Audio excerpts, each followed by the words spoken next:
I've been talking a lot. It's been about 22 minutes. This is like the longest video I've ever done. And it's the first one I'm gonna release as well because I've done things backwards and I'm gonna release the videos that I filmed ages ago after this. But I just thought it was important because obviously I'm very heated about this topic. Obviously I'm very passionate about this topic.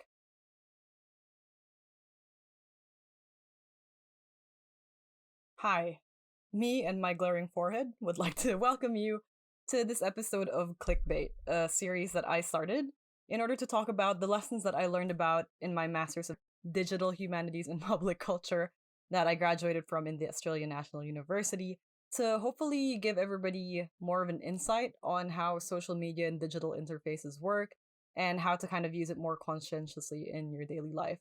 A lot of what I talk about will also tap from my personal experiences and passion, having been immersed in the social media and digital space and being very interested in pop culture pretty much my whole life. I hope to give people some insight and help them out. But today, anyway, this episode will be more academic, specifically from what I've learned about public history making and the act of remembering and how we do that in the digital space. We're going to talk about that hellscape video that Toni Gonzaga made interviewing Bongbong Marcos. Who the fuck are Toni Gonzaga and Bongbong Marcos? That's an excellent question.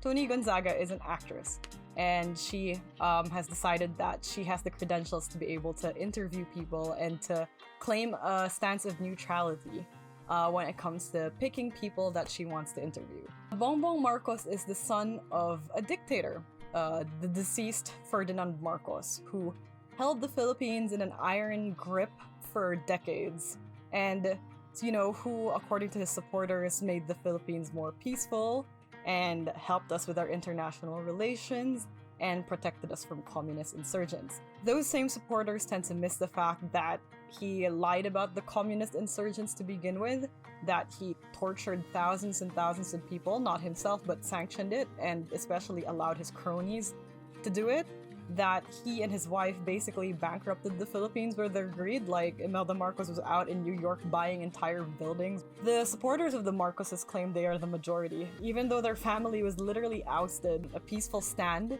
wherein millions and millions of people flooded to EDSA or whatever, probably not millions, but it looked like that, in order to get rid. And, they left.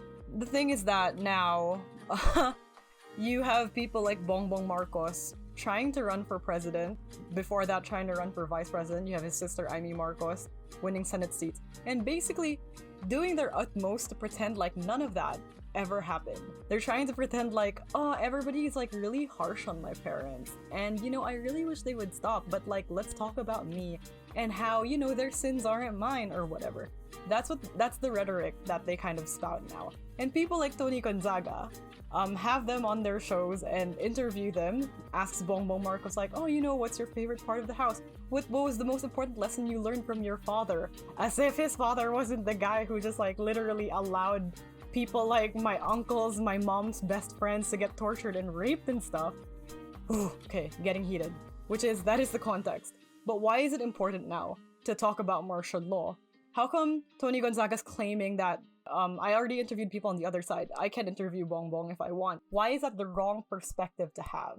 And why is it so fucked up that people like Bongbong Marcos are actively trying to do these kinds of things? History used to be gatekept. A lot of things used to be gatekept. Media used to be gatekept. Celebrity used to be gatekept. It's something we'll talk about a lot in Clickbait. History also used to be gatekept. You had to be a historian. You had to be able to study original text. Nowadays, people make their own history. People can talk about stuff that they learned from their grandparents, stuff that they're experiencing in the now, that they experienced back then, their own experiences, their own perspectives. My mom said, my dad said, my uncle experienced, my aunt experienced. So history is now in the public domain. And it's usually good, because then you have whole communities that are kind of given voice that didn't have their voices before. But nowadays, it's also harnessed negatively, because people underestimate history can be biased. It comes from a perspective. A lot of history is oral and personal and feels dependent on personal reactions as well. People remember things differently, and people have different morals. So yes, history isn't neutral. Yes, fine, maybe you're allowed to say martial law wasn't that bad, but you have to say for me, right? Martial law Wasn't that bad for me, for my family, for people in my community? But what about the rest of the Philippines? What about the rest of the country, dude? Are you counting them? Because I'm sorry if you're the most important person in the world and only your public history and your perception of history matters. They're immutable facts. There were still people who died. There were so many people who were tortured, suffering caused, and that we experience until now. I guarantee you that people who defend the Marcoses can't name one person who died during martial law, whereas people who protest against it probably know at least one, if not many people who experienced that. I know that I do. But then we'll never see eye to eye, because since those people can't name anybody, since their parents experienced good things then because their grandpa and grandma said it was like good or whatever, they'll be like, but that's my experience, but that was what I went through, so your history is wrong and my history is right. They're gonna say that, and you're just going to be like, excuse me. Suddenly bits and pieces of that will excuse, again, the suffering on a scale that was unseen in the history of the Philippines post-colonialism at the time. I'm getting heated. Sorry to tell you, but literally hundreds of thousands of people hate the Marcoses and like were tortured again and killed, were, you know, thrown into, you know, cold rooms and splashed with cold water, were raped, were tortured, were brutalized. So again, yes, there are immutable facts that need to be preserved, that need to be remembered, for the usual reason that we always remember history, which is that we have to learn from it, and that if there's something bad that we perceive, which we perceive widely in this instant, that we don't allow it to happen again. Toni Gonzaga, neutrality, bullshit. There's just no such thing, I swear to God. But anyway. What's important is that people on the right side of history, and I guess everyone thinks they're on the right side of history, but that people who are on the side of history that has a moral standing and not just a political or financial one, are able to stand their ground and keep believing what they believe in, that they don't believe that the fight is hopeless, that they don't believe that they actually are in the minority, and that it doesn't stop them from actually mobilizing in a physical way outside of the internet. My first tip is, if you're in the Philippines, don't vote for Marcos. Read a book about martial law if you haven't. I have a podcast. First season is about the prominent deaths of martial law. It's called Yugto.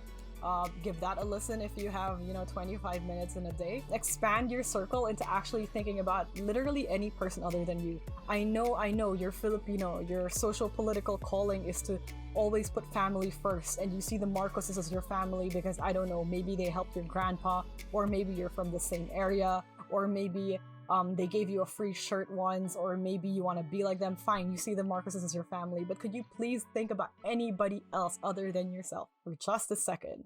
Could you listen to the story of Liliosa Hilao and how she literally did nothing and became like the first student who was killed in martial law, who had muriatic acid stuffed down her throat and who might have been raped? Or listen to the story of Barangay Sagod, wherein 30 plus people were raped and murdered in a day, an entire barrio wiped off the map simply because they were being inconvenient to a Marcos crony's business plan. Could you please think about those people for a second instead of, my family was okay? Tip 2 is, I'm just gonna read it now because, I've been talking for ages. In general, for everyone, alternative views on things are always good to read. Even if you brutally disagree, it's always good for understanding. All stories are valid. But at the end of the day, statistics speak for themselves. Of course, this is hard. There are bullshit statistics, there's made-up statistics, there's bad memes created by pro-Marcos and pro-Duterte people. Double-check your sources, and listen always to the stories of people who were silenced at the time that history was written. Always listen to the people who were marginalized and who were victimized first, rather than the people who were in power and who have always had the power to be able to control the narrative. Because chances are, their narrative omits a lot of the facts. There will always be a stronger validity to the expression of those who were silenced than the stories of those who have always been in power. This video was only supposed to be under 10 minutes. I'm 14 minutes, and I'm not even sure I'm halfway through.